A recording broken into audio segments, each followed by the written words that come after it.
tikko atgriezos no sava pirmā grāmatu vakara.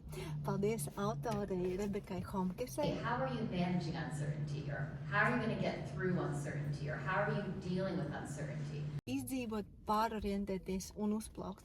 Jā, šī ir tāda stratēģiju grāmata, ko darīt kompānijām, kad ir krīze, kā no viņas iziet, kā pārorientēties, kā optimizēt, kā nenogrimt un tajā pašā laikā vienlaicīgi domāt par strauju izaugsmi un kā to panākt. When the COVID crisis started, I was like,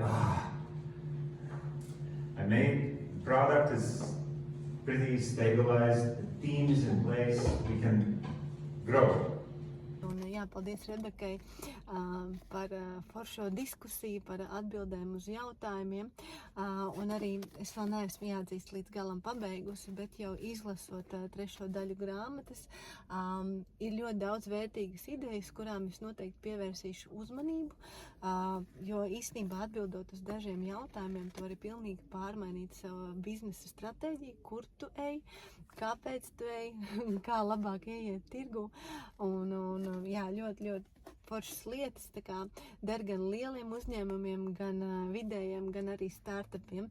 Tā kā man šobrīd ir 2 jaunas kompānijas, būvnieks.com būvniecības platforma, lietojam ļoti ātrs instruments, visa veida remontu un būvniecības darbos.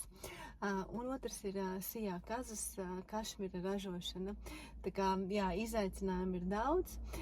Ieiet eksportā arī ir liels darbs, bet šī krīze, viņa palīdz ieiet ar ļoti tādu lielu strateģisku domāšanu, jo viegli laiki to neiemāca.